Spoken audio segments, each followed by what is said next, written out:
Vamos a continuar ahora entonces con la ponencia del capitán Oscar Campiño, del rescate vehicular, para todo lo que tiene que ver con vehículos híbridos y vehículos eléctricos. Entonces ya vamos a habilitar a mi capitán Campiño para que se incorpore. Capitán, si nos escucha. Sí, teniente, buenas noches, buenas tardes para todos ustedes. ¿Cómo les va? Excelente, capitán. Muy bien. ¿Cómo ha estado usted?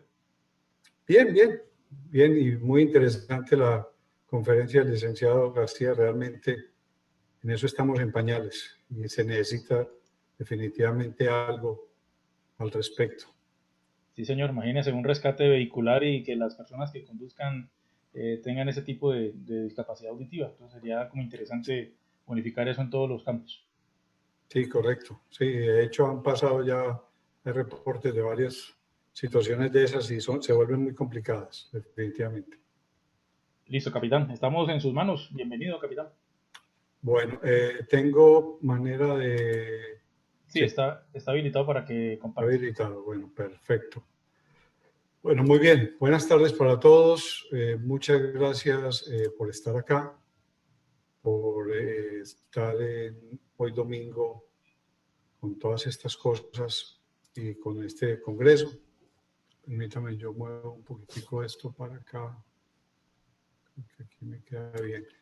¿Me confirma si están viendo mi pantalla? Sí, señor. Claro que sí. Todo perfecto. Ok, perfecto, listo. Bueno, muy bien. Entonces vamos a hablar de este tema. Este es un tema muy grande, muy amplio. Lo dividí, vamos a hablar solamente de lo que son los mitos y las verdades, porque realmente hablar de toda la otra parte de rescate, que lo podemos tocar tangencialmente, pues se nos vuelve ya aquí una clase ya muchísimo más larga. Y bueno, ya llevan casi todo el día acá en conferencias y en charlas. Muy bien. Primero que todo, los vehículos eléctricos no son nuevos. Haciendo una revisión de la literatura encontré que más o menos entre 1832 y 1839 se inventó el primer vehículo eléctrico en Escocia. Después, entre 1900 y 1920 se fabrican algunos. El que vemos ahí, por ejemplo, donde está este señor parado, es Thomas Edison, con uno de sus carros que él inventó eléctrico. Y el del lado izquierdo es una especie de triciclo eléctrico también, de los primeros que existen, y este se encuentra en un museo en Alemania. O sea que ya desde hace mucho tiempo la gente estaba pensando también en esto. Lógicamente hay una parte aquí política grande y económica, y es la parte del petróleo y la parte de la gasolina. Entonces, sobre todo para Estados Unidos, empiezan a surgir, pero después, alrededor de 1960-65, queda todo frenado por políticas del gobierno y no le dan el impulso necesario a este tipo de industria, porque realmente el petróleo hasta aún en estos días todavía sigue formando parte muy integral de toda la economía y de las potencias. Ya a partir del 2005 empezamos a mirar un poco más la aparición de modelos pequeños y ya ahorita pues tenemos una gama muy completa. Pero como les digo, no son nuevos, ya esta tecnología viene caminando hace días o hace años. Actualmente, más de 35 fabricantes de vehículos normales ya en sus líneas tienen vehículos híbridos y eléctricos. Además tenemos buses, tenemos camiones. En este momento pueden haber más o menos unos 140, 150 modelos diferentes de vehículos híbridos y eléctricos.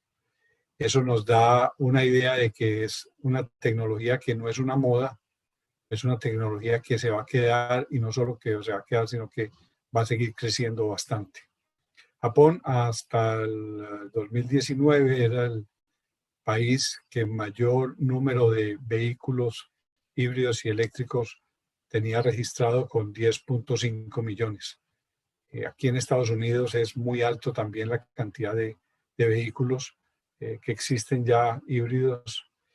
A nivel mundial se estima que más o menos pueden ser unos 25 millones de vehículos que están rodando, y para el 2030 se calcula, es decir, en 8 años, se calcula que una tercera parte de todas las ventas de vehículos van a ser ya eléctricos. Ni siquiera los híbridos, sino que se va a dar el salto al eléctrico. Este dato es muy importante. Es muy importante porque en Latinoamérica nosotros estamos viendo cada vez más vehículos que están llegando híbridos sobre todo, y esto porque los gobiernos han empezado a dar una serie de ventajas económicas, exenciones de impuestos, para que la gente adquiera esta tecnología. Entonces se ha ido incrementando mucho la presencia de estos vehículos. Pero también es importante que de aquí a 8 años van a haber tantos vehículos eléctricos que nosotros como respondientes, como bomberos, como rescatistas, como paramédicos, vamos a tener que estar muy conscientes de esto. Y es algo que 8 años pasan muy rápido. Yo pongo esta comparación. Las bolsas de aire, los airbags, aparecieron en 1982. Es decir, hace 38 años aparecieron.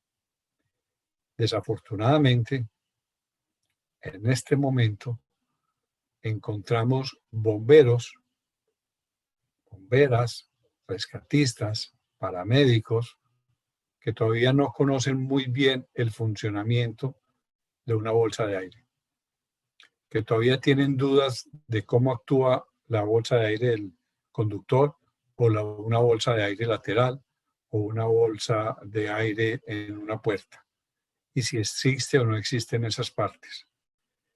Y han pasado 38 años, ¿ya? Ahora, puede que hayan bomberos, me van a decir, sí, es que yo soy bombero hace 6 meses nomás, hace 8 meses, hace un año. Ok, pero son cosas que ya tendrían que estar incluidas dentro de todo un sistema de capacitación normal y básico de respuesta a una emergencia, máximo que las emergencias por accidentes vehiculares son mucho mayores que los incendios grandes en todas las ciudades. Por lo tanto, tenemos que estar muy preparados. Entonces, esto nos está exigiendo que tenemos muy rápidamente que ponernos a estudiar, ponernos a leer, a también tomar cursos, a hacer prácticas con este tipo de vehículos y lograr conocer muy bien todos estos mecanismos. Aquí más o menos los vamos a mirar así por encima, pero la situación actual amerita que tenemos que estar muy preparados para empezar a enfrentar este tipo de accidentes. No es complicado, pero sí tenemos que conocer muy bien todo esto. Muy bien, entonces ya después de esto vamos a mirar unas descripciones de qué son los vehículos híbridos. ¿Cuáles son las clases de vehículos híbridos que existen? Entonces existen 6 clases de vehículos híbridos. El primero son los vehículos híbridos con combustibles gaseosos. Son aquellos que pueden funcionar con gas natural comprimido, con gas natural licuado o con gas propano, es decir, no usan gasolina. Este tipo de vehículos se encuentra mucho en muchos de nuestros países de Latinoamérica, vehículos que son de alto cilindraje o taxis, por ejemplo. Colombia tiene mucho taxi que lo han transformado de gasolina a gas, camionetas grandes también para tratar de ahorrar un poco el costo de los combustibles. Y muchos de estos transformaciones a veces se hacen en talleres muy certificados, otras veces se hacen en talleres no muy calificados. Y realmente a veces cuando llegamos a un accidente, parte de lo que tenemos que revisar es todo el vehículo y a veces no lo revisamos y de pronto podemos encontrar que la parte posterior puede tener un gran tanque de gas, por ejemplo. Entonces ese es el primer bloque. El segundo son los de bicombustibles, es decir, los que usan gasolina o diésel con algún gas, combustible gaseoso. También existen en el mercado este tipo de vehículos. El tercero son los vehículos con celdas de combustible. Estos vehículos tienen unas celdas que generan una reacción química entre el oxígeno del aire común y corriente y unos tanques que tienen de alta presión de hidrógeno.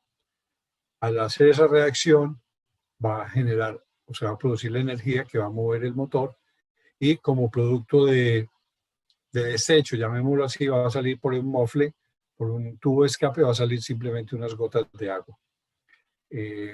Es un sistema también que ahorita está todavía un poco incipiente, está muy desarrollado en un área aquí de Estados Unidos que es California, donde se ha hecho bastantes trabajos, donde ya se tiene más o menos una mediana red de suministro de hidrógeno, que es la parte más limitante que en este momento existe, pero eso es una tecnología que poco a poco va a ir también avanzando. Posteriormente tenemos el híbrido como tal. El híbrido como tal es el que usa como combustible fósil, es decir, que usa una gasolina, por ejemplo, o un diésel, y un motor eléctrico. La batería es de alto voltaje, es pequeña, más o menos entre 100 y 150 voltios, pero no es muy grande. Y ahí se va alternando esa parte. Después viene el híbrido eléctrico, que es lo mismo, va a tener una batería más grande de alto voltaje, de entre 200 y 300 voltios, y un motor pequeño a gasolina. El motor pequeño a gasolina va a ir recargando la batería. Lo otro es que la batería también se puede recargar conectándola a un tomacorriente. Entonces aquí es donde vemos los vehículos que se enchufan, que ya hay en muchas partes, por lo menos también en Latinoamérica, y hay muchos sitios donde hay un centro donde uno llega y enchufa su vehículo y se puede ir a hacer compras al mercado, a estar en la oficina y mientras tanto el vehículo se está cargando. Es un punto intermedio, digamos, entre lo que es el híbrido y el eléctrico como tal. Y el otro es el que es 100% eléctrico, que ya va a tener un motor, una batería mucho más grande, de mayor capacidad, es entre 400 y 800 voltios, de 30 a 100 kilovatios hora. Y como dato curioso, este tipo de baterías normalmente pesan bastante, pueden llegar a pesar hasta 1000 libras, es decir, que aquí ya empieza a haber cambios en la estructura del vehículo, en la parte del centro de gravedad se cambia bastante y exige ya un trabajo mucho más específico. Entonces, estos son los 6 y es bueno tenerlos porque a veces cuando hablamos de un vehículo híbrido, a veces la gente piensa nomás en que es, ok, gasolina y batería. Pero no, podemos tenerlo solo de gas, podemos tenerlo de gasolina con gas, podemos tener el de celdas. Entonces es muy importante esto porque en la medida que toda esta tecnología va saliendo, lógicamente el vehículo 100% eléctrico va a ser mucho más costoso, pero van a haber planes y de hecho los hay para que la gente adquiera por lo menos un híbrido, que es un paso intermedio y que es una tecnología bien interesante. Entonces, tenemos que ser conscientes de esto para poder estar trabajando adecuadamente en los vehículos cuando nos toque, ¿no? Ok. Los vehículos híbridos son, como les decía, es un paso intermedio para llegar a los vehículos 100% eléctricos. Vamos a tener más facilidad de tener estos en Latinoamérica y tenemos que estar preparados. Aquí vemos 2 que no tienen, mejor dicho, son idénticos casi, completamente idénticos y así a simple vista no podríamos nosotros distinguir cuál es el eléctrico o cuál es el híbrido y cuál es el de gasolina. Y esto es algo que tenemos que ser muy conscientes de poderlos distinguir fácilmente cuando estemos en un accidente. Ahora,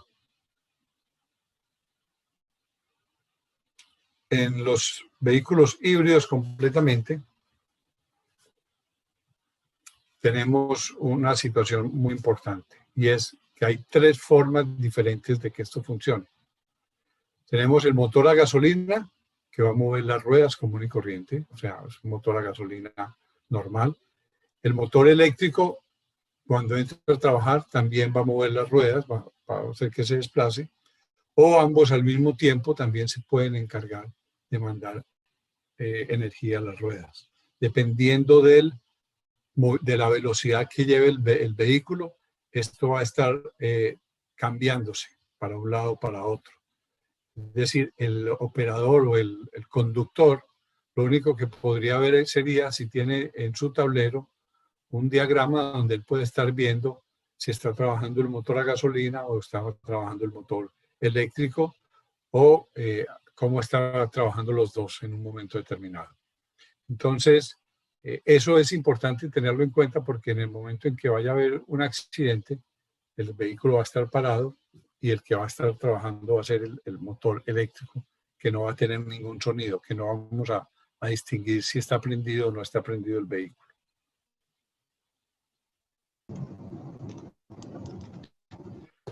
¿Cómo se recarga la batería?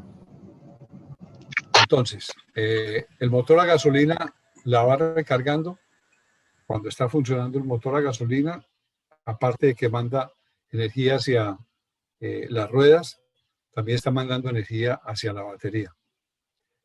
Si, por ejemplo, se frena, hay lo que se llama una frenada regenerativa y es que la energía que se genera en las llantas al frenar se transforma en energía y esa energía va hacia la batería. Y por inercia, también si va uno acelerando y está con el motor a gasolina y desacelera, llega un momento en que toda esa energía que está sobre la rueda, sobre la transmisión, es absorbida y es enviada hacia la batería. Les voy a mostrar aquí, en este dibujo que hay aquí a un lado, este es un sistema tomado, bueno, este es de mi carro que lo puse a funcionar así para que vieran cómo es el sistema.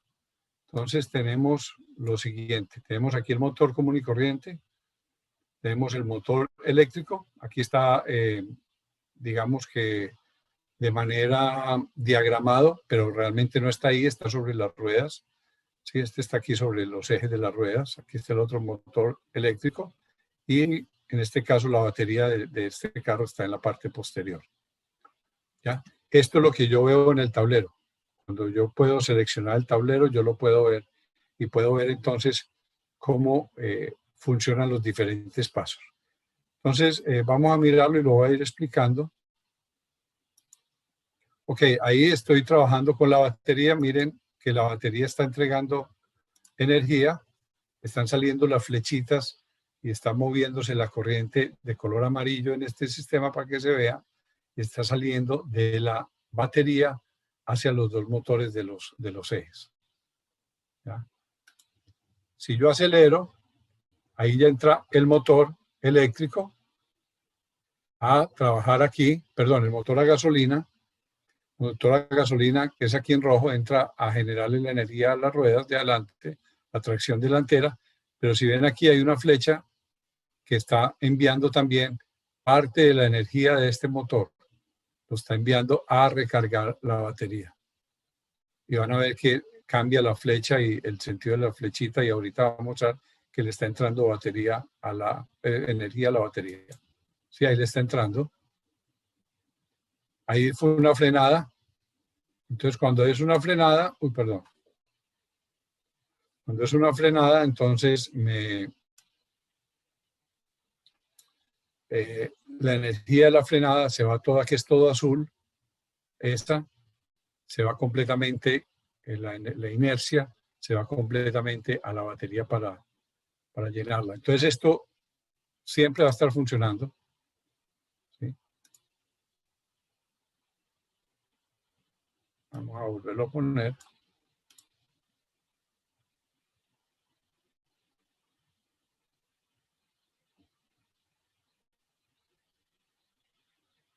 A ver, aquí tengo un problemita de video, parece.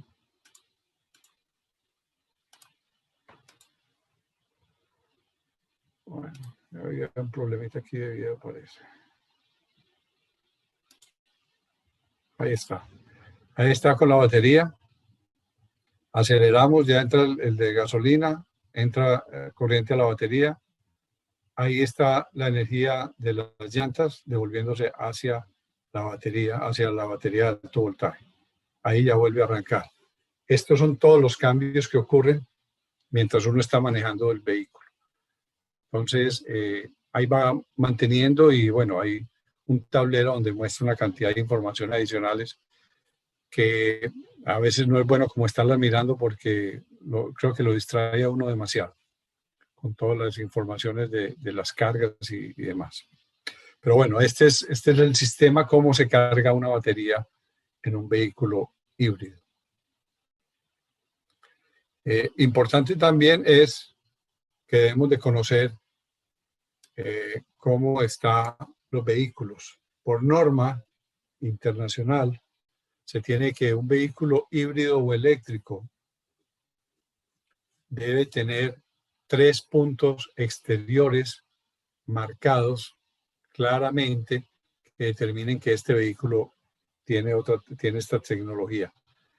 Hay algunos, depende del fabricante, uno le pone la palabra híbrido, otros le ponen el logo del carro, como este Toyota, por ejemplo, le ponen el logo en azul, ¿sí? Otros le ponen así el híbrido, otros le ponen energía sinérgica, otros tienen este loguito de como un enchufe que sería un 100% eléctrico. Es decir, tienen en 3 partes distintas. ¿Qué pasa? Cuando hay un choque, por ejemplo, por detrás, entonces resulta que esta cosita se va a reventar, este símbolo aquí, plaquetica, se va a reventar, se va a perder. Bueno, va a quedar la de los otros 2 lados. Generalmente están sobre las puertas. Ahora, si uno no puede verlo externamente, pues entonces también tiene otras maneras y es, abramos el tanque, normalmente se le echa la gasolina y si vemos que es de gasolina, pues ahí va a tener la etiqueta que dice gasolina, si no va a tener un conector, que es el conector donde va a conectarse la corriente eléctrica, ¿sí? Como en estos casos. Y si es totalmente eléctrico, como este Tesla, pues no va a tener mofle, por ejemplo, no va a tener exhausto, tubos de escape.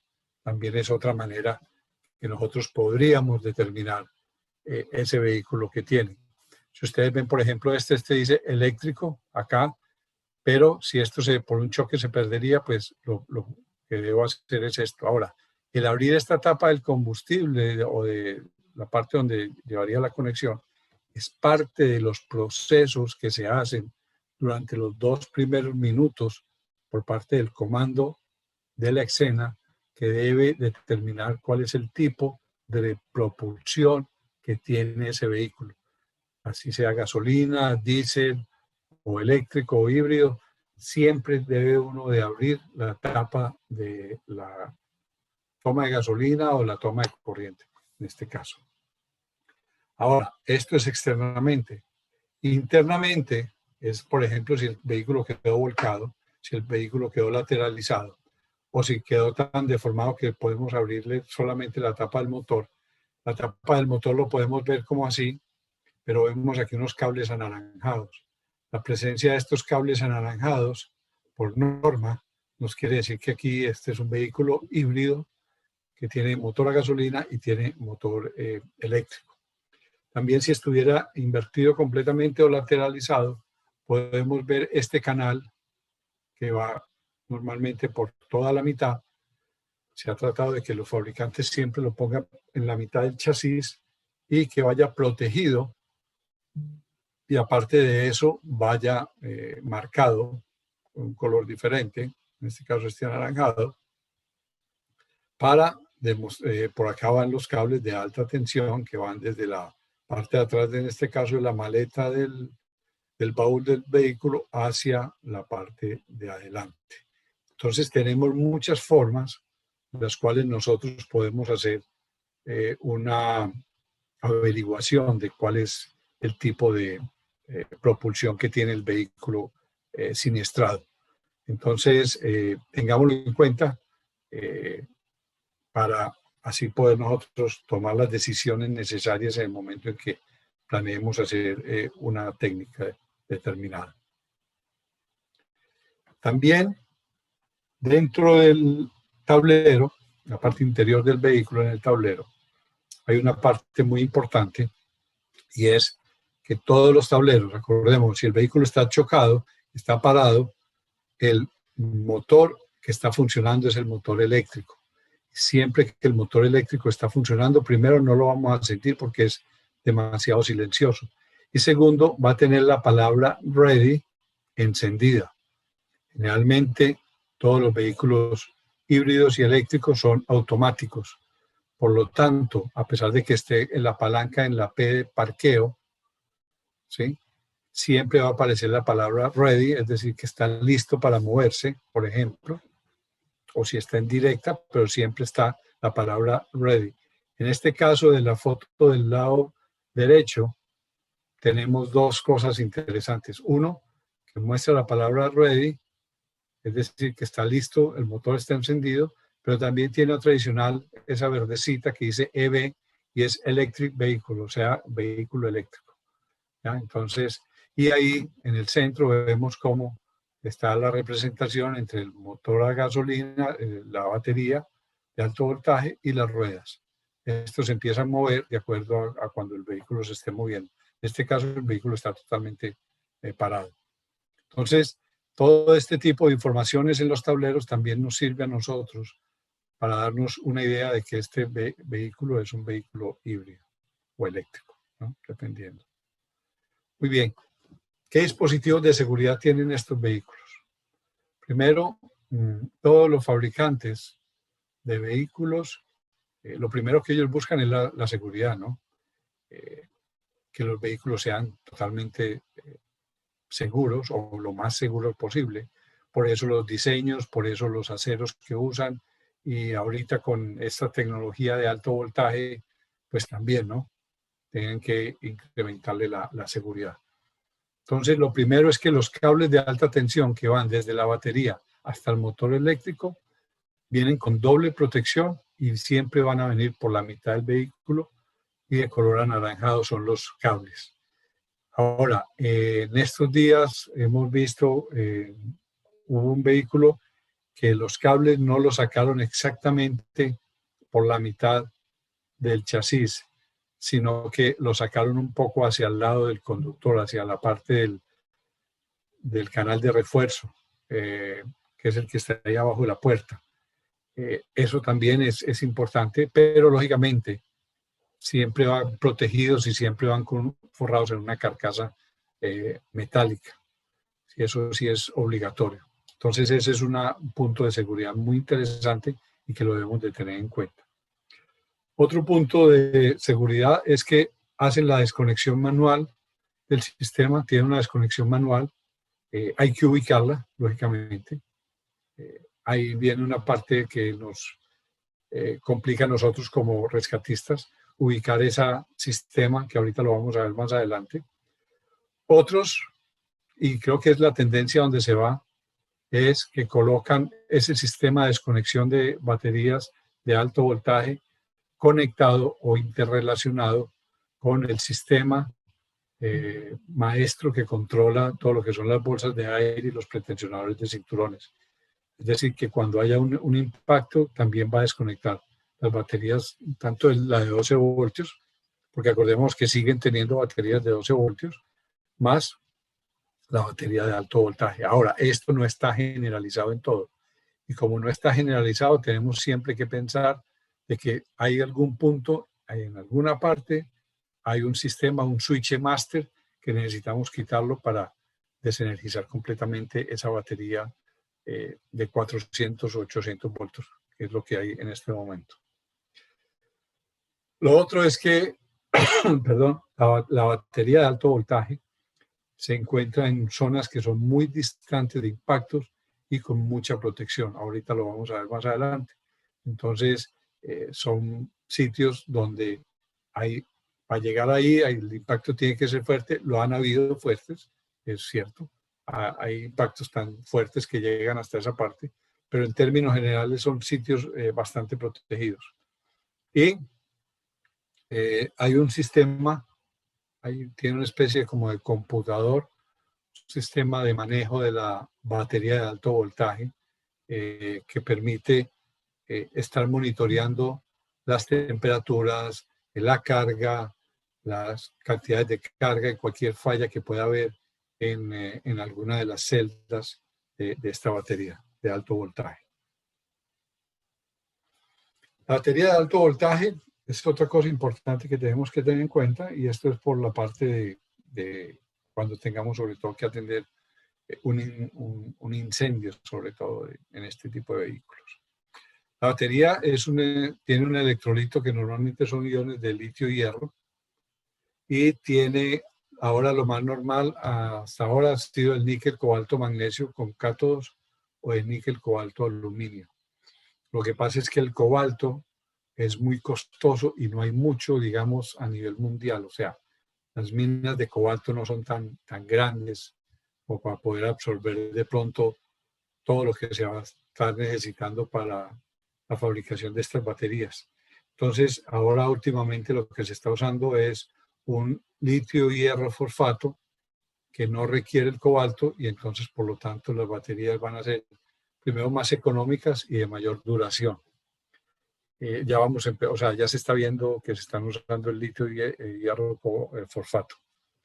Generalmente estas baterías de alto voltaje las podemos encontrar en 3 sitios. Uno en el maletero o en el baúl, en el piso. Otro en el respaldar del asiento posterior. Y otro debajo del piso. Debajo del piso el vehículo puede ser en la parte media del vehículo o completamente en toda su extensión del piso. Esos son los 3 sitios más frecuentes. Por lo tanto, cuando nos toque un accidente de estos, van a ser los 3 sitios donde nosotros podemos buscarlo más fácilmente. Empezar por el maletero, por ejemplo, quitar el repuesto, el tapete que está ahí, y posiblemente ahí encontramos la batería. Encontrarla también en el respaldar, por ejemplo, de atrás. Lógicamente tenemos complicaciones y tenemos pacientes en la parte de los asientos posteriores. Y bueno, pero hay que encontrarla. Y hay que encontrarla porque tenemos que encontrar el sistema de desconectarla. La duración de la batería ya ahorita está más o menos 240.000 kilómetros. Es decir, que ya después de 240.000 kilómetros, la batería habría que cambiarla. Esto depende mucho del manejo que se le haga a la batería. Depende de las cargas. Depende de las temperaturas a las cuales se hace la carga. Es un factor que está muy limitante en este momento, y se ha trabajado mucho en que la batería debe estar más o menos entre 22 y 27 grados de temperatura para cargarla. Por eso, en los vehículos eléctricos, los fabricantes recomiendan que la recarga de una batería de un eléctrico se haga en las horas de la noche. Primero, porque el pico de producción de energía y los costos de producción de energía en la noche son más bajos. Y segundo, porque la batería va a estar mucho más fresca, sobre todo si los vehículos están guardados en el garaje. Si es un vehículo que está, por ejemplo, en una ciudad muy caliente, a 35, 40 grados de temperatura, más el calor que irradia el pavimento, y lo está cargando, ese tipo de carga no va a llegar muchas veces a ser completo, porque la batería se va a proteger porque está muy caliente. Entonces tenemos que pensar mucho en esa parte también, o en eso se está manejando. Y como les decía al principio, pueden llegar a pesar hasta 1000 libras. Es decir, tenemos 500 kilos más de peso en un vehículo. Y esto es importante en el momento en que vamos a hacer estabilizaciones vehiculares.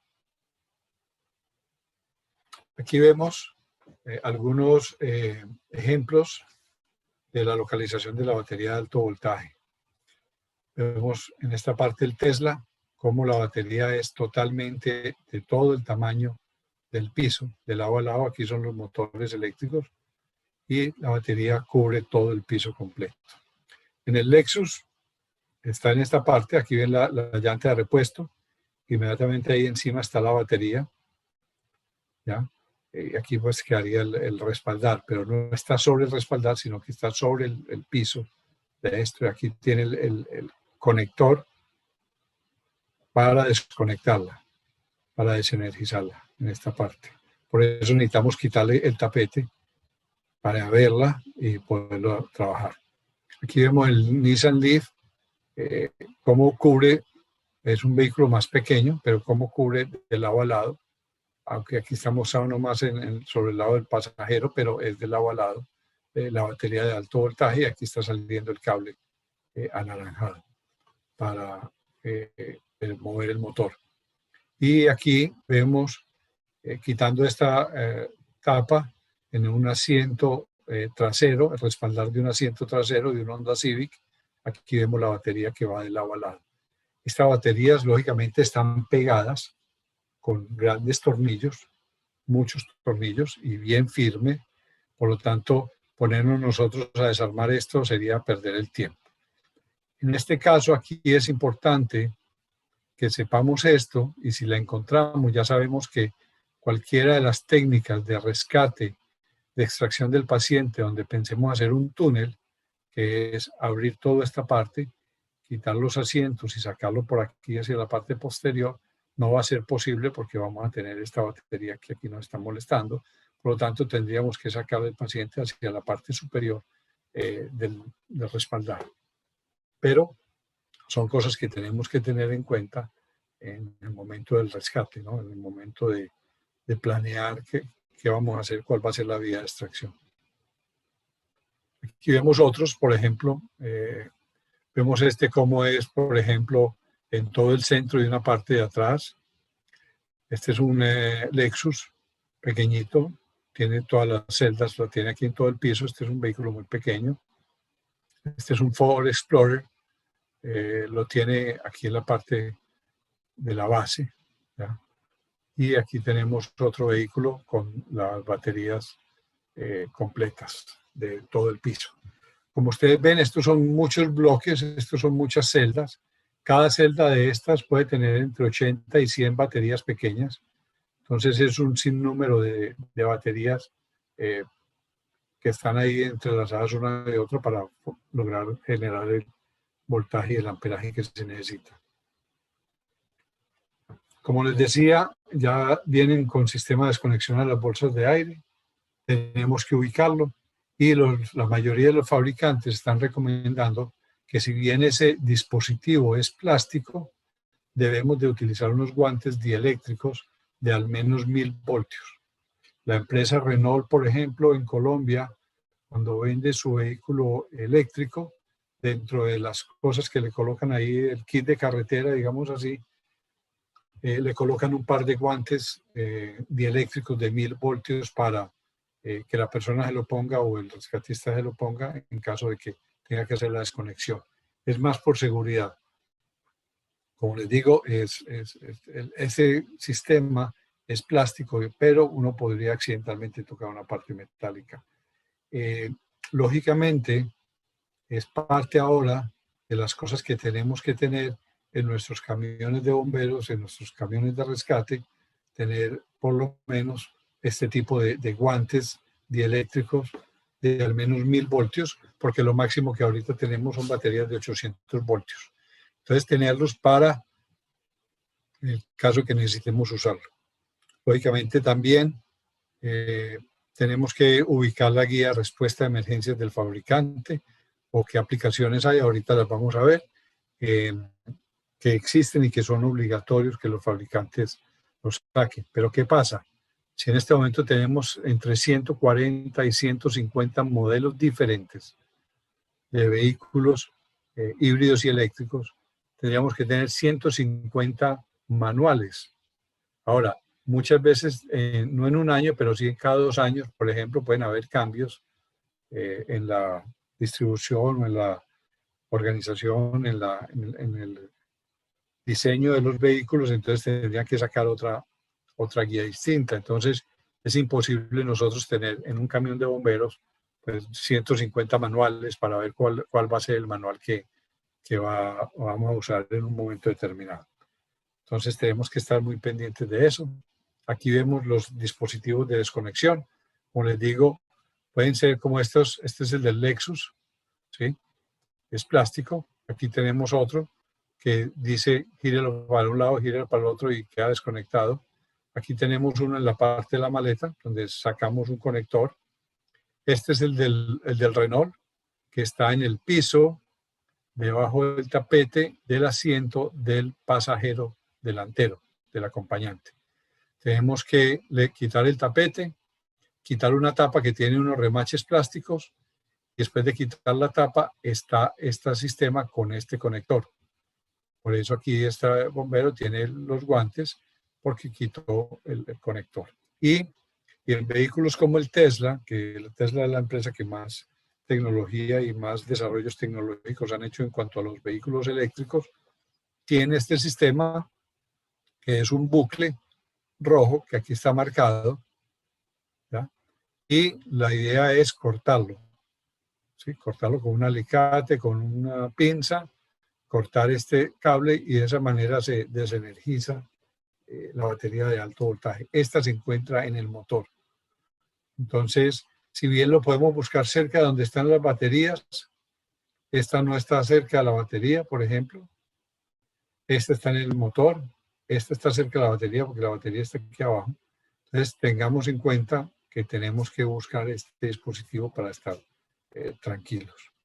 Lógicamente, este dispositivo lo buscaremos más o menos después de que hagamos el plan de trabajo, es decir, más o menos en el minuto 4, después de haber llegado a la escena y haber recibido la información, haber controlado riesgos, haber hecho una estabilización primaria, haber recibido la información del paramédico sobre el estado del paciente, que nos permite a nosotros realizar los planes de trabajo. Después de eso ya podemos nosotros pensar en desconectar este tipo de baterías. Lógicamente también si el sistema, pues, si el escenario y la posición del carro nos lo permite, ¿no? Si tenemos un carro encima del otro y no vamos a poder accesar, pues vamos a tener que trabajar con la batería completamente energizada, lo mismo con una batería de 12 voltios. Muy bien. Otra cosa importante es, la NFPA tiene un par de guías, ahí las ven en la parte superior, las guías de campo de los vehículos eléctricos. Si bien tienen buena cantidad de vehículos ahí, se pueden accesar, es libre, está gratis, en internet lo pueden buscar, pero no están todos y no está actualizada 100%. ¿Le da una idea? Sí, pero no está actualizada. Y como le digo, son libros 25, 30 hojas o algo así, o digitales también está. Pero también estarían las guías, como esas dos que están ahí, la óptima, el híbrido de la Kia y el Forescape de la Ford, que ahí están las guías, por ejemplo. Y esas guías van a dar toda la información, no solo de dónde está la batería, sino cómo se desconecta. También van a hablar de la parte de incendio, cómo se controla el incendio, caso de un incendio y demás. O sea que es una información bien interesante. Lo que pasa es que, lo que les digo, no podemos tener 150 libros de esos guardados. Entonces, hay otra fuente, sí, lógicamente. Tenemos la Euro NCAP, que es una aplicación gratis, la pueden bajar en sus teléfonos, pero tengan cuidado en lo siguiente, esta Euro NCAP es solamente para los vehículos fabricados en Europa. Es muy completa, muy completa, pero solamente para vehículos fabricados en Europa.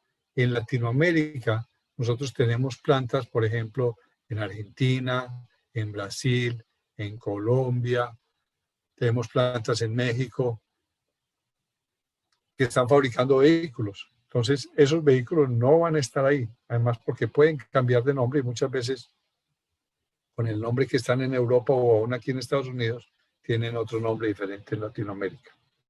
Entonces, si bien es gratis y está muy buena, tiene el problema o tiene el limitante, digamos así, no es un problema, es el limitante de que es para vehículos europeos, ¿ya? y lógicamente de pronto va a ver el vehículo inglés y entonces lo va a ver con el volante al lado derecho y resulta que la mayoría, casi todos nuestros carros son con el volante en el lado izquierdo. Pero afortunadamente tenemos Moditech, el Crash Recovery System, que es una aplicación, vale, no recuerdo cuánto vale ahora, tiene dos versiones, creo que una básica y otra completa, pero es la aplicación más completa, más actualizada. De hecho, ahorita incluyeron más o menos como unos 25 o 30 buses y camiones con todas las tecnologías y con todos los sistemas. No solo muestra la parte de la batería, como se ve aquí. En este caso, este Nissan Leaf, toda esta parte anaranjada es la batería. Aquí vienen los cables, aquí viene el motor eléctrico, aquí vienen los tomas, pero también muestra todo lo que son los sistemas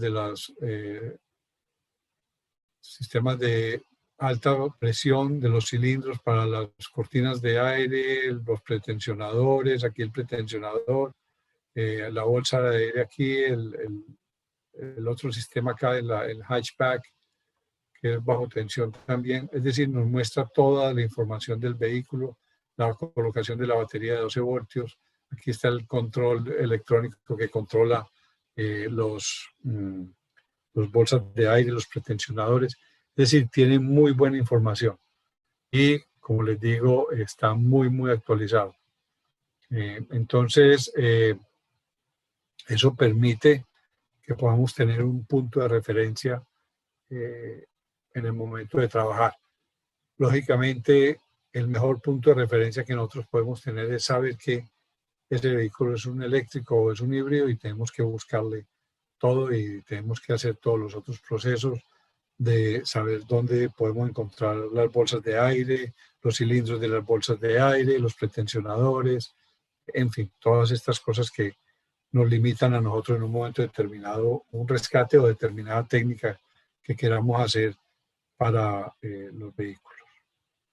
Entonces vamos a ver un poco lo que son los mitos y las verdades de estos vehículos. Permítanme un momento.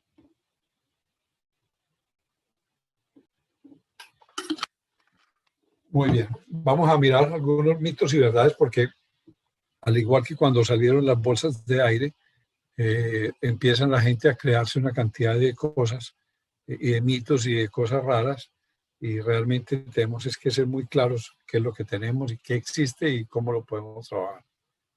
Okay. El primer mito es que estos vehículos se incendian muy fácil.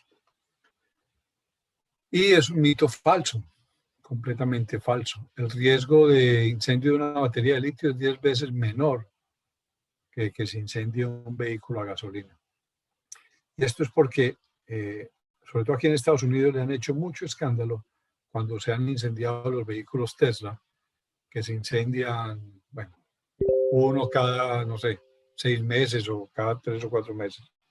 Pero le hacen mucho escándalo, ¿no? Se incendió otro vehículo eléctrico, son muy peligrosos, no los compren, ¿sí? Pero nunca hay un reporte de cuántos vehículos diariamente se incendian de gasolina, ¿sí?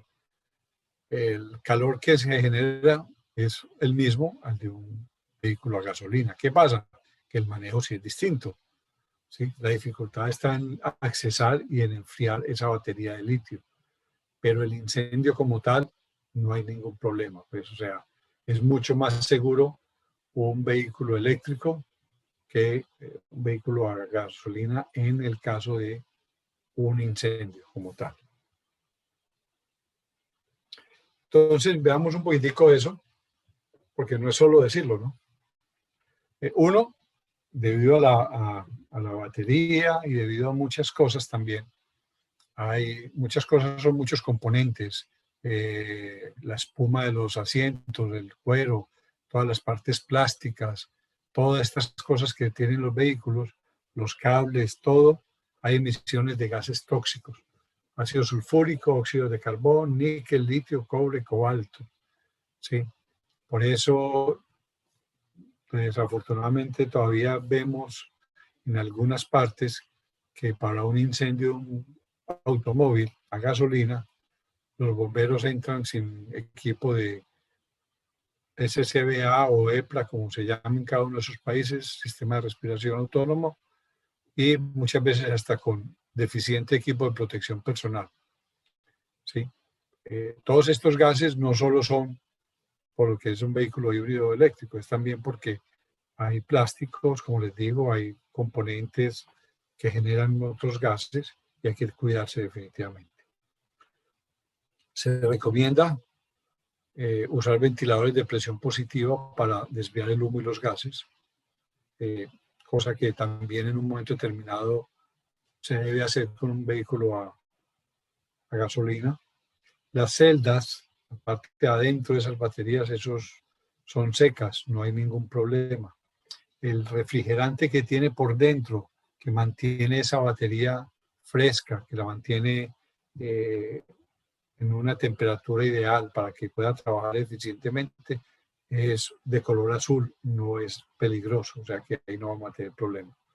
Y lógicamente lo que tenemos que hacer es un ataque defensivo controlando el fuego alrededor de la batería, y para eso pues vamos a necesitar primero buena cantidad de agua, segundo ojalá tener una cámara térmica para poder ir viendo dónde está la mayor temperatura y poderlo ir controlando. Entonces, son cosas a veces muy normales que se podrían hacer en un incendio común y corriente de un vehículo a gasolina. Lógicamente tiene otros cambios distintos. Y los cambios son, por ejemplo, que Tesla, como les decía, es el que más ha investigado en esto, recomienda mínimo 3.000 galones de agua para apagar un vehículo eléctrico. 3.000 galones de agua. O sea que el día que les toque una emergencia con un vehículo de estos, garanticen un suministro adecuado de agua, en un hidrante, con cisterna, lo que sea, porque se va a necesitar mínimo 3.000 y de ahí para arriba es mucho más. Aquí vemos el caso de dos vehículos, uno que se chocó y se incendió, y el otro se incendió en un parqueadero común y corriente y se incendió solo. Cortocircuito, cualquier cosa y se incendió. Fuera de eso, necesitamos mínimo 2 horas de estar enfriando esa batería para evitar que haya una reignición. Es decir, tenemos que estar revisando muy bien esa batería, las temperaturas. Por eso, como es una batería que está muy sellada, que está muy protegida también, no es fácil llegar hasta la batería. Por eso es que se consume mucha agua tratando de hacer un buen enfriamiento de esto. Fuera de que una vez que se controle el incendio, se recomienda que este vehículo sea llevado a un parqueadero totalmente separado, mínimo 15 metros a la redonda, y por 2 días se tenga bajo observación porque podría haber una reignición. En Europa, en Suiza y en Holanda en este momento, han hecho un sistema y es un contenedor de 20 pies o de 40 pies, contenedor de estos de carga común y corriente, lo llenan de agua y agarran este vehículo que ya está controlado el incendio y lo meten y lo sumergen completamente ahí dentro del agua. El vehículo queda sumergido un día tranquilamente bajo el agua. Lógicamente hay pérdida total, ya ahí no hay nada que hacer, pero de esa manera están controlando el incendio. En internet hay algunas fotos de eso, de los contenedores. Simplemente es un contenedor común y corriente, lo pintaron de rojo y le echan agua, no más. Y con una grúa lo levantan y lo meten ahí. Y queda ahí guardado por un par de días, un día. Pero ese es el sistema que tenemos que hacer. Por lo tanto, en el control de incendio, tenemos que aplicar mucha agua.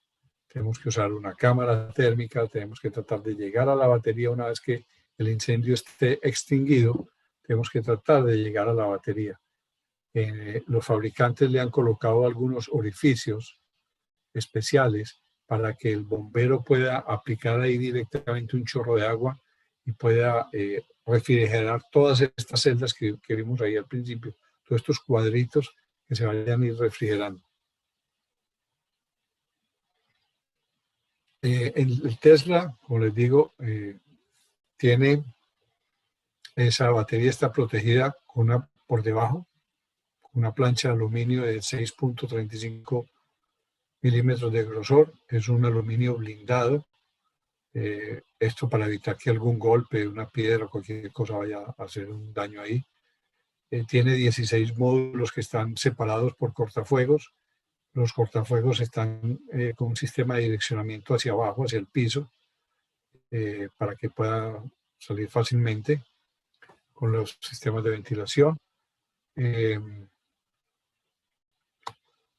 Lógicamente, como les digo, es muy bajo la capacidad que tiene de incendios, pero lógicamente se producirían 5 veces más incendios en vehículos a gasolina que en vehículos eléctricos a batería. Cada vez se está tratando más. Estas son las baterías. Este es el mito número 2, que el derrame que eso genera es tóxico o es muy peligroso, y es falso. Ahí ven lo que es una batería. Esas son las baterías de litio-ion. Son secas y van metidas en cada uno de esas cajitas, y pueden tener, no sé, 800, 1000, 1200 baterías de esas ahí metidas, una pegada, una conectada con la otra. Entonces, el derrame, el líquido ese azul que vemos derramar, que seguramente es el refrigerante, no es peligroso, no tiene nada de peligro. Entonces, lógicamente, con la cantidad de agua que se está usando, pues eso va a quedar supremamente diluido y aún así no va a haber un mayor problema.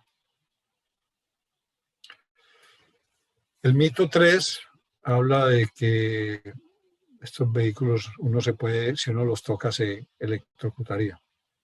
Y es completamente falso. Y es falso porque las baterías están completamente aisladas del chasis del vehículo. Es decir, si yo toco el vehículo, no me voy a energizar, no me voy a electrocutar. El BMS, que es el computador, que es la tableta que ustedes ven ahí abajo, que es el Battery Master System, es un sistema que controla internamente todo, y este sistema tiene una forma de que ante un impacto, al estar conectado con la central que maneja los airbags y los pretensionadores, manda también una señal aquí a este sistema, y este sistema hace una desconexión de la batería. Por lo tanto, situaciones como esa que está ahí esta persona, eso es un Tesla en una inundación, no hay ningún problema de que esta persona se vaya a electrocutar o algo así, que era lo que muchas veces se decía, ¿no? Que en un caso de esos la persona queda electrocutada. Entonces, es un mito falso, no hay problemas con eso, porque todo está controlado por este sistema.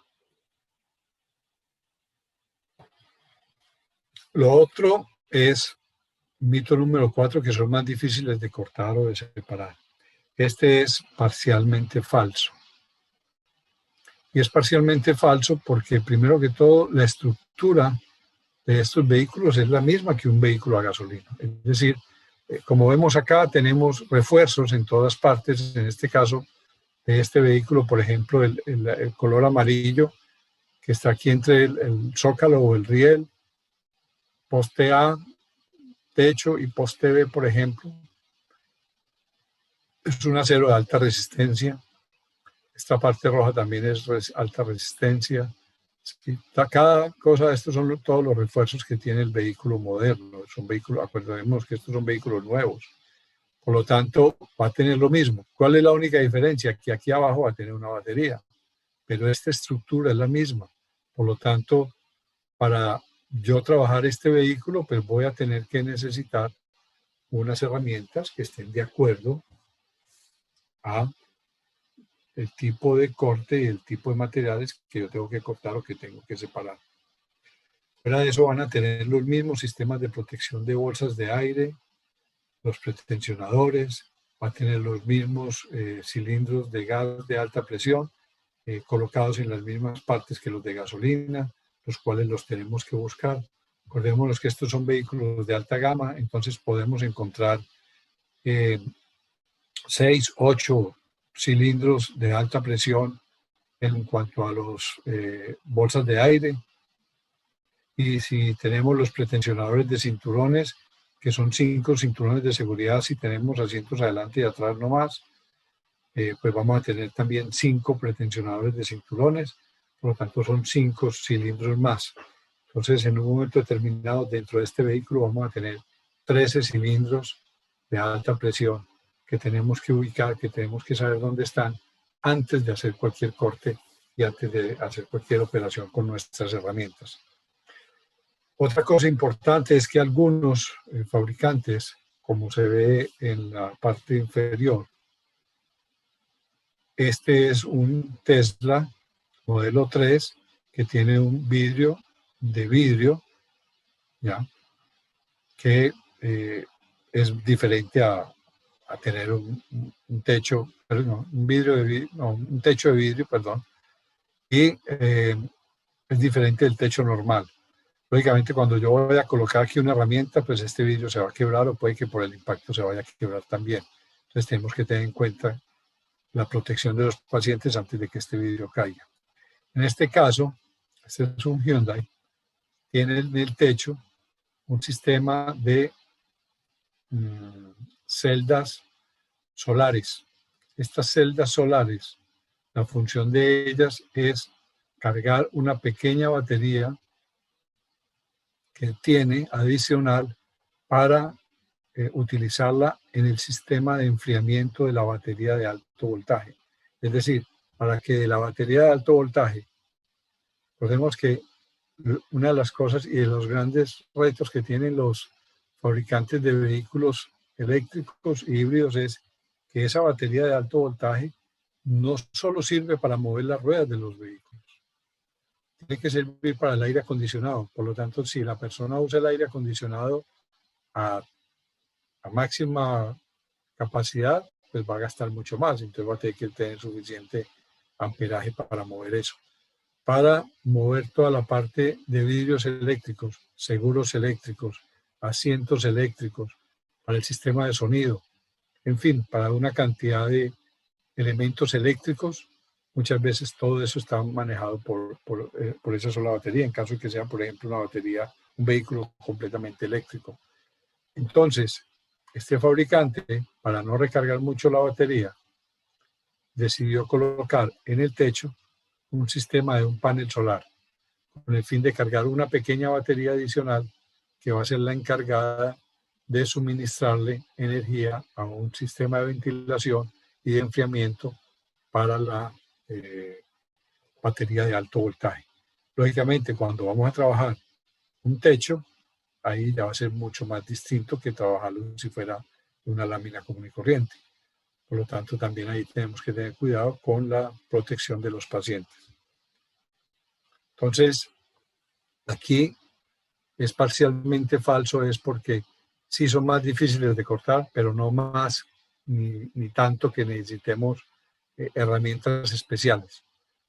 Cuando estos vehículos, cuando la tecnología de híbrido salió, por en el 2005, 2004, un fabricante de herramientas, las que son de color azul, gris, sacó una herramienta diciendo que era una herramienta especial para los vehículos híbridos. La herramienta venía forrada toda en un caucho. Lo único que no tenía forrado eran las cuchillas.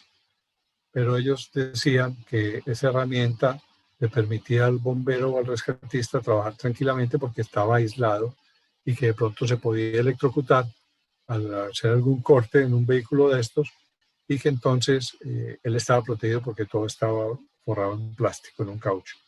Lógicamente, cuestión de 6 meses se desbarató todo ese marketing y esa propaganda falsa porque no se necesitaba eso y tuvieron que retirar la herramienta y el modelo porque realmente era una mentira, ¿no? Era un juego mercantilista que querían hacer parecer que eran herramientas especiales para vehículos híbridos en ese caso, porque todavía ahí en ese momento no habían vehículos eléctricos.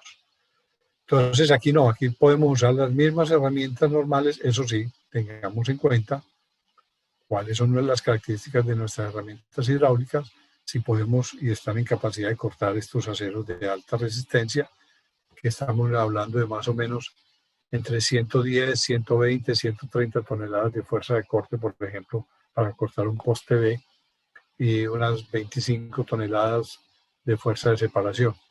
Tenemos que ver si los equipos que se tienen están en buen estado y permiten hacer esas operaciones para saber qué tipo de técnicas podemos usar. Entonces, esa es esta parte, ya me había adelantado un poquitico, pero nosotros no necesitamos nada, necesitamos es saber controlar y mitigar los riesgos, desconectar las baterías de 12 voltios y de alto voltaje siempre y cuando, acordémonos, siempre y cuando es posible. Porque en los cursos siempre decíamos, hay que desconectar la batería de 12 voltios en un carro normal. Sí, pero si el vehículo está invertido y la tapa del motor está contra el pavimento, ¿cómo llego yo a la batería? ¿Sí? Entonces, siempre y cuando sea posible, los podemos desconectar.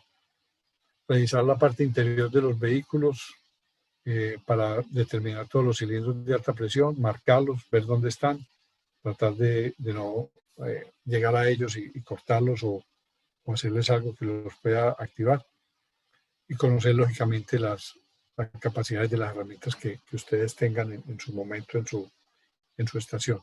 Entonces no necesitamos un equipo especial, necesitamos saber y controlar. Ahora, tengo una combinada que tiene 35 toneladas de fuerza de corte. Bueno, vamos a ver cómo se podría trabajar. Hay que ver cómo se puede hacer algunas técnicas con ese tipo de herramienta para lograr sacar bien al paciente. Bueno, otra cosa importante que tenemos que ver es que se ha cambiado el centro de gravedad de los vehículos. Está más hacia abajo, más hacia el piso, lo cual hace que en las estabilizaciones, sobre todo en vehículos que están lateralizados, vamos a tener que tener en cuenta ese peso. Como les decía al principio, en un momento determinado esta batería puede pesar hasta 1000 libras, son 500 kilos. Entonces tenemos que saber muy bien cómo estabilizamos el vehículo, porque son 500 kilos que van a estar moviéndose muchas veces o haciendo un movimiento hacia un lado donde normalmente no lo hace un vehículo común y corriente. En la respuesta, ya entrando un poquitico a esta parte que va a ser muy superficial, porque como les decía al principio, pues no podemos pretender abarcar toda una parte de rescate y de técnicas y de toda esta parte de evaluación de pacientes y sobre todo las técnicas y los planes de trabajo, sin antes haber conocido toda esta parte, ¿no? Y se nos volvería otras 2 horas más o menos más. Haría tema para otras charlas. Entonces, la NFPA como tal, ellos encasillan la respuesta de la siguiente manera, en 3 bloques. Uno, identificar. Y identificando, recordemos que la NFPA rige sobre todo aquí en Estados Unidos, ya en Latinoamérica, en algunas partes, en algunos países están tomando algunos de todas estas normas y demás, estándares. Pero aquí en Estados Unidos, nosotros asumimos que todo vehículo es híbrido o híbrido eléctrico o eléctrico hasta que se compruebe lo contrario. Es decir, en este momento tenemos tantos vehículos rodando, híbridos, híbridos eléctricos o eléctricos, que asumimos primero que todos son ya de ese estilo y lo descartamos como con las técnicas que les dije al principio. Abrimos la tapa donde estaría el combustible y vemos a ver si ahí que está marcado. Ahí debe tener una etiqueta que dice gasolina super, o debe tener un conector para el gas, o debe tener un conector para la corriente eléctrica. Entonces ya podemos saber. Están los emblemas laterales, está el emblema posterior, están los cables de alta tensión anaranjados abriendo la tapa del motor, están el canal anaranjado por la parte media del vehículo casi siempre, eh, protegiendo los cables de alta tensión de la batería al motor eléctrico. Es decir, lo primero que tenemos que hacer es identifiquemos que es un vehículo que sea eléctrico. 2, inmovilícelo. Y aquí viene una parte muy importante. Como el vehículo está parado por el choque, lógicamente va a tener el motor eléctrico prendido. Ese motor no lo sentimos porque no se siente. Entonces lo primero que se recomienda es colóquele cuñas en las llantas, ¿sí? Póngale unas cuñas en la llanta para evitar que de pronto se mueva. Eso no lo va a parar totalmente, pero sí le va a dar cierto nivel de dificultad vencerlo. 2, apague el vehículo. La mayoría de todos estos vehículos no tienen llave. Tienen un botón de prendido y de apagado y tienen un control electrónico. Muchas veces también. Lo que hacemos es aislar, llevarnos ese control electrónico de encendido mínimo 20 metros de distancia, ¿ya? Que es normalmente hasta 10 metros trabaja y es factible, pero es mejor darlo hasta 20 metros. Este sistema electrónico se usa aquí mucho, sobre todo cuando estamos en invierno, por ejemplo en esta época. La persona desde su casa sale ahí, el carro está afuera, sale y medio se asoma y hunde y prende el vehículo y lo deja que se caliente, ¿ya? Y que se vaya calentando y que vaya calentando la parte interior y se vaya descongelando los vidrios y todas estas cosas por la parte de nieve. Entonces, por lo mismo, si está en verano, lo prenden antes de montarse para que el aire acondicionado lo vaya refrescando. Entonces, tenemos que recoger eso. ¿Qué pasa? Que muchas veces ese aparatico electrónico, si es una señora, puede que esté en su bolso, puede que esté ahí al lado, en la parte de la consola y en la mitad, o puede que la persona lo lleve dentro del bolsillo. Entonces, parte de las cosas tenemos que, si la persona está consciente, es preguntarle dónde lo tiene y recuperarlo y sacarlo de ahí, ¿sí? Luego de que el vehículo esté apagado, debemos de colocar el freno de emergencia y la palanca de cambios en P en parque, ¿ya? Porque normalmente debería estar en la D, en drive. Entonces apagamos, ponemos freno de emergencia y ponemos palanca de parque. Entonces, estas cosas son importantes porque así ya vamos a garantizar que ese vehículo no se nos vaya a mover accidentalmente, ¿ya? ¿Por qué? Porque puede que el pie del paciente puede estar ahí medio tocando el acelerador, se mueve un poquitico y pise el acelerador y el carro arranca, si no hacemos estos pasos. Y ya después viene lo que en la NFPA llaman el desarme, que es uno consultar la guía de emergencia, desconectar la batería de 12 voltios siempre y cuando la batería se pueda desconectar, desconecte la batería de alto voltaje, es decir, se desconecta eso, y lógicamente ya aquí hay un proceso de estabilización, planes de trabajo, plan de extracción, manejo de la víctima y todas estas cosas. Pero estos son los 3 bloques que recomienda NFPA de manera genérica para todos los vehículos híbridos, híbridos eléctricos o eléctricos.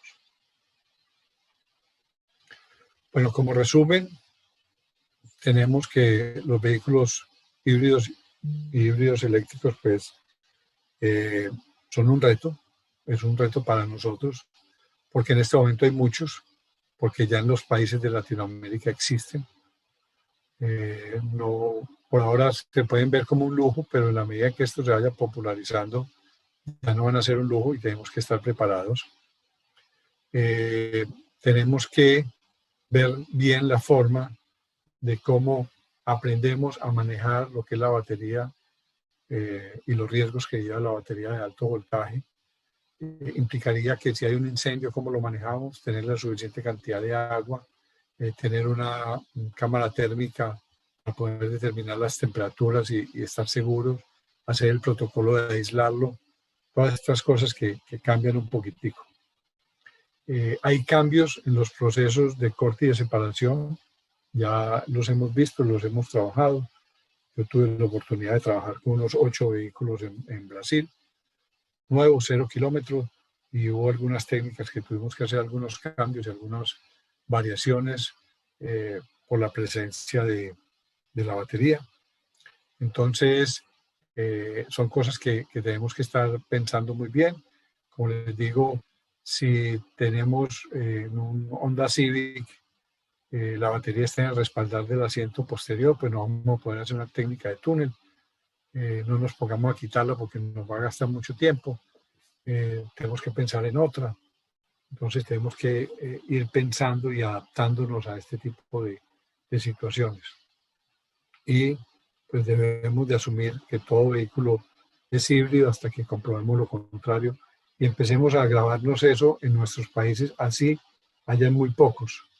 Pero esa es una buena manera de ir interiorizando que poco a poco vamos a ir viendo muchos más vehículos en nuestras ciudades. Entonces hemos esclarecido los 5 mitos más importantes. Vehículos híbridos y eléctricos se incendian muy fácilmente, no. Recordemos que se incendia más fácil un vehículo a gasolina. Lo único es que necesitamos mayor cantidad de agua. El mito 2, el derrame del líquido de la batería es muy peligroso, no. Ese es un refrigerante de color azul y no tiene ningún problema. Y además con la cantidad de agua que estamos aplicando es una dilución muy alta de ese producto. El mito 4, la carrocería es diferente, es decir, son más duros, sí, es parcialmente falso. Son duros en algunas cosas, tienen algunos componentes diferentes también. El techo puede ser diferente, pero en sí la estructura como tal, el poste B, el poste A, las puertas, todo es lo mismo, ¿no? Todo es el mismo sistema. El mito 5, necesito herramientas especiales para un rescate, falso. Necesita herramientas, eso sí, modernas, actualizadas. Tenemos que pensar en eso. Hay que pensar en que no podemos seguir trabajando con herramientas muy antiguas que ya cumplieron su ciclo, que no tienen suficiente fuerza de corte, fuerza de separación. Entonces tenemos que ir pensando en actualizar esa parte. Muy bien, esta es la bibliografía de esta charla, donde tomé mucha de esta información, otra ha sido experiencia personal. Bueno, aquí está mi email, también el sitio de mi empresa, Rescue Masterclass, donde hay información, tenemos videos en la parte social, tenemos en Facebook, en Instagram, en WhatsApp también, tenemos en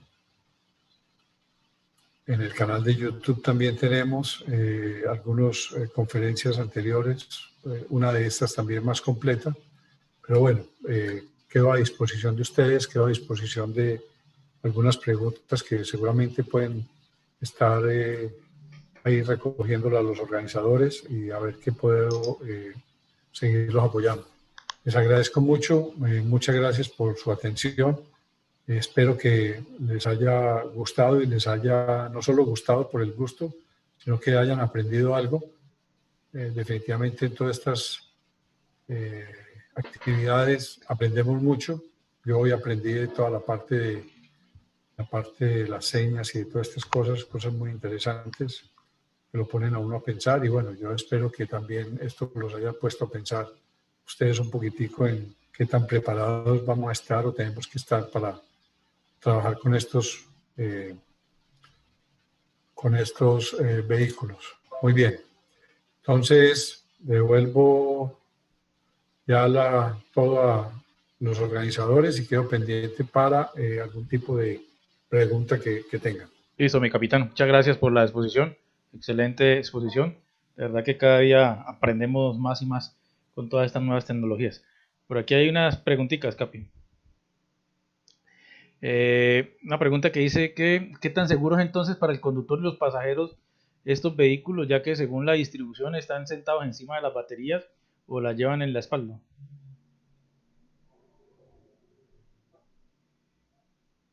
Ok, bueno, la pregunta es buena, pero es que no hemos pensado que siempre nosotros andamos con 32, con 20 galones de gasolina también en la espalda, ¿no? Recordemos que se incendian más fácil los vehículos a gasolina que los eléctricos o que los híbridos. Sí, ajá. Eh, entonces, o sea, es cierto, por ejemplo, con los de hidrógeno, es un hidrógeno a alta presión, estamos sentados sobre, entre comillas, una bomba, pero hay muchos sistemas de protección, o sea, el incendio como tal va a ser muy remoto, digámoslo así, que los hay, pero es más peligroso estar en un vehículo a gas, a GLP, por ejemplo, a GNC, gas natural comprimido, es mucho más peligroso, con una bombona de esas que colocan en la parte de atrás, en la maleta. Esa es muchísimo más peligrosa que tener esto, porque en caso de una fuga, en una bombona de esas, eso sale como un cohete. Entonces, y hay videos de esos, de grandes explosiones con deformaciones grandísimas, con daños a muchos metros de distancia, cosa que no se ha visto en los vehículos híbridos eléctricos, pero son mucho más protegidos. Eso sí, tienen mayor protección, tienen mayor seguridad los híbridos eléctricos que los a gasolina. O sea, que tengámosle más miedo a los de gasolina. Acuérdese que los de la gasolina viene por unas mangueritas, que esas mangueritas duran 10, 12 años ahí, muchas veces ni se cambian, y la gasolina es, o sea, el incendio por gasolina es muy fácil porque es solamente por vapores, es que haya un medio escape y la ignición se genera por el vapor. Sí, señor. Entonces, estamos más complicados con el de gasolina. Ok, perfecto. Hay otra pregunta que dice que si es necesario usar guantes para conectar y desconectar el cargador. No, no, para eso no. Para conectar y desconectar no, son totalmente aislados, tiene un aislamiento especial, no tiene ningún problema. Es como uno conectar una extensión eléctrica a un toma de la pared, no tiene ningún problema.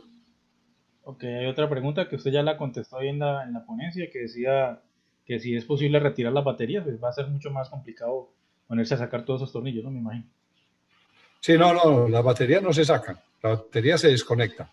No se piensen en sacarla ni nada. Eso tiene 25, 30 tornillos pegados, muy apretados. No, es una bobada ponernos a sacar una batería, sobre todo la que esté en el respaldar del vehículo, en el asiento posterior, es una bobada. Simplemente busquemos otra técnica, lo sacamos más por encima, hacemos una retirada del techo o hacemos un lateral o un oblicuo y sale mucho mejor. Ok, y finalmente que si el procedimiento de rescate vehicular se hace tal cual como con los otros procedimientos, o sea, todo el protocolo igual. A ver, sí, ahí el protocolo hay una pequeña variación, o sea, los 7 pasos del protocolo se hacen, pero hay una pequeña variación y es, uno, en identificar que sea un vehículo eléctrico y en dos, en la desconexión de esa batería. Tratar de ubicar la manera de desconectar la batería como tal. De resto, es en procedimientos, en cortes, separaciones, pueden haber algunos cambios y en la estabilización porque se cambia el centro de gravedad del vehículo. Entonces ahí sí vamos a tener que tener mucho más cuidado donde colocamos los estabilizadores, sobre todo cuando los vehículos están laterales o los vehículos están invertidos, por ejemplo. Permítanme, yo veo una cosita acá y les muestro algo de, por ejemplo, a ver si lo tengo aquí así a la mano.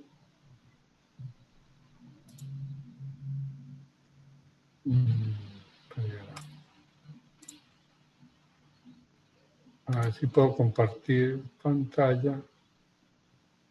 Espérenme.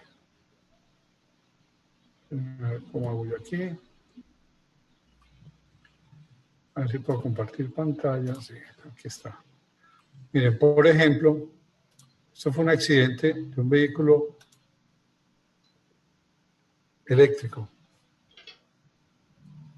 ¿Ya? Miren la deformación tan grande, eso fue un poste. Se dio en todo el poste B, toda esta parte, permítanme un momento que yo señalo aquí. Todo esto que estoy señalando aquí es la batería. Esa es la batería de alto voltaje. Esto es un Tesla. Aquí están los cables. ¿Ya? Mire el impacto que tuvo, tan fuerte, y qué tan resistente es esto, que ninguna de estas partes se reventó así grande. ¿Sí? Y esto fue un golpe donde se entró más de casi hasta la mitad del vehículo. ¿Sí? Esto es casi la mitad del vehículo. Miren el impacto tan fuerte que esto tuvo, y qué tan resistente es eso y qué tan resistente es la batería para aguantar ese tipo de impactos. Entonces, eso hace que los vehículos son muy bien construidos y hay mucha seguridad. Ok, listo, capitán. Muchas gracias por toda su colaboración, por toda su ponencia. Listo. Le mandan muchas felicitaciones de los diferentes países que están en el Congreso y pues le agradecemos que haya dedicado tiempo del domingo, que es sagrado para la familia, a enseñarnos a todos los latinoamericanos. Muchas gracias, mi capitán. No, con mucho gusto, que les acabe bien y muchas gracias a todos ustedes. Listo, capitán, muchas gracias. Bueno, esta era Gracias. la ponencia de nuestro capitán Oscar Campillo. Desde Estados Unidos. Entonces ya con esto damos por terminado el desarrollo de este congreso. En el chat de YouTube coloqué un enlace, un formulario para las personas que quieran que le enviemos las memorias para que nos dejen sus correos y nos coloquen nuevamente sus correos. Yo sé que ya lo llenaron anteriormente, pero es que tenemos llenos una cantidad de personas que no estuvieron en el Congreso, entonces es un formulario sencillo, ya simplemente lo llenan nuevamente los datos y necesitamos una calificación de parte de ustedes del evento. Ya hay una tablita en la parte de abajo de calificación. Igualmente queda un espacio abierto para que nos coloquen ahí, nos informen qué cursos quieren, que quieran realizar con nosotros, con nuestra academia. Entonces nosotros estamos dando diferentes tipos de capacitaciones todo el año, estamos dando capacitaciones. En la próxima semana ya vamos a empezar a difundir los que tenemos para ahorita preparados para febrero, que es la parte de drones para emergencia, que es el curso que arranca en 15 días, y el de medición de atmósferas peligrosas, que también lo vamos a editar a finalizando febrero. Igual tenemos, viene por ahí en camino el de espumas, viene el de tácticas de incendios industriales, tenemos ya preparado, estamos terminando de preparar el de matemática, física y química para bomberos, el de tácticas y estrategias. Bueno, hay diferentes cursos que van a empezar a salir para que estén atentos a nuestras redes sociales, estén atentos a nuestro canal. Igual si ustedes están aquí ya en este canal, les recomiendo que se suscriban al canal para que una vez subamos nosotros los videos de las publicidades, pues ustedes puedan ver los cursos que vienen en el transcurso del año. Nosotros nos generamos una cartelera anual porque los cursos los vamos dando en la medida que vamos teniendo demanda. Entonces la misma demanda es la que nos va indicando a nosotros qué cursos. Por ejemplo, el que nos están pidiendo ahorita mucho es el de, nuevamente, de materiales peligrosos y el de comando HASMA que lo acabamos de editar ahorita en diciembre, igual que el instructor que también ya se está preparando para repetirlo en el mes de abril aproximadamente, tanto el instructor 1 como el instructor 2. Entonces, un saludo a todos los que estuvieron con nosotros, a todos los países, todas las personas que estuvieron interesadas en nuestro congreso. Hay una pregunta por ahí de parte para que la certificación. Entonces recuerden que el congreso era completamente gratis, pero si necesitan un certificado, sí tiene un costo de $10. Entonces eso está en el PDF. Si cualquier cosa nos escriben por interno para aclararles, porque no todo el mundo necesita certificado. Entonces eso es algo que es pues, los procesos que normalmente desarrollamos.